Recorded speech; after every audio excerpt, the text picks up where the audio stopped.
Welcome back to Ozarks tonight. Fosteradopt Connect is getting ready to celebrate an expansion that will allow them to better serve foster children in our area. Allison Gregory is the executive director of the nonprofit organization here in Southwest Missouri. Thanks for joining us tonight.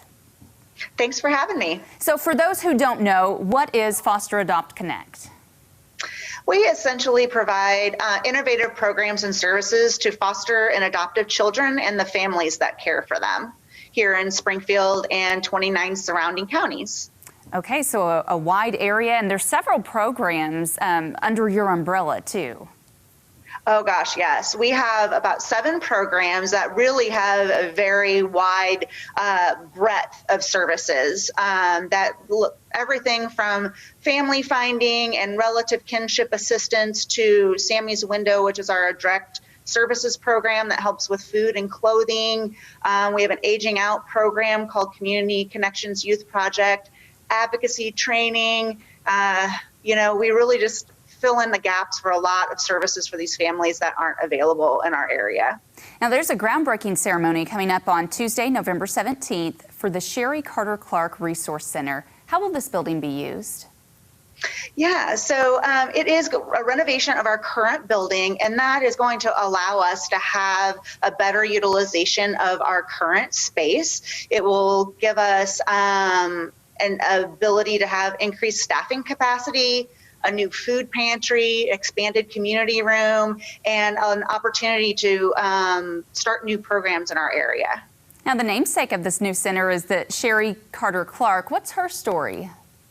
Yeah, so she was a social worker here in the Springfield area, and she's really spent her career dedicated to child welfare system in Missouri and also in Mississippi, where she kind of got her start.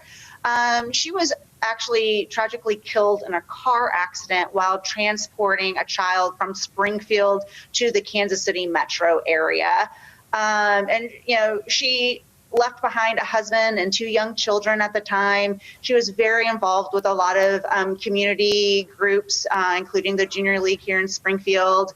And, was just her spirit just kind of was one of those things that I think really would have connected and with Fosteradopt Connect, and I'm glad that we can kind of continue working in the same capacity that she was working with. And I understand the capital campaign for this new resource center is still going on. Yeah, we're actually in our final public phase of the campaign. We've reached about 90% of our fundraising goal, so we're so close. And we just have a little bit left to go, but we do still have naming rights available and opportunities to participate in our donor wall and some other types of giving opportunities that are coming up in the next couple of months. Now, all of this, of course, is helping these precious children who come into foster care. How many kids are in care right now that Fosteradopt Connect is serving? Sure. So in Greene County specifically, which of course is probably has the highest number in our area, that number can range anywhere from the upper 500s to the 700s on any given month. It really kind of ebbs and flows. We have seen a recent uptick in Greene County with those numbers. A lot of it, kind of became quiet during COVID, and now we're starting to see an uptick of kids coming back into care. Annually, our agency services in duplicated numbers around 3,000 children. Wow. Okay, and Christmas, of course, just around the corner. In what ways can Yes. people help give these children joy over the holiday season? Yeah, so that's going to be really different for us this year. Of course, with COVID, we usually would have, it's kind of thrown us into a little bit of a kink.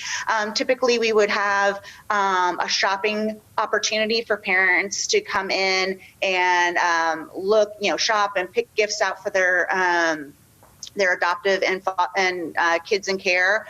But what we're looking at doing this year is we're hoping to do some gift cards and things like that. So we actually just posted yesterday on our Facebook page ways that people can get involved with that particular endeavor. Very good. And you mentioned Facebook, and what other ways can people connect to you guys? They can get involved with us through our website, which is fosteradopt.org, and then also Facebook, which is Fosteradopt SWMO. Okay, very good. And again, that groundbreaking ceremony for the Sherry Carter Clark Resource Center is happening on Tuesday, the 17th at 4 o'clock. Allison, thank you so much for being here, and we appreciate all you guys do for our foster kids in the area. Thanks so much for having me. All right, we will be right back with more Ozarks Tonight. Keep it here.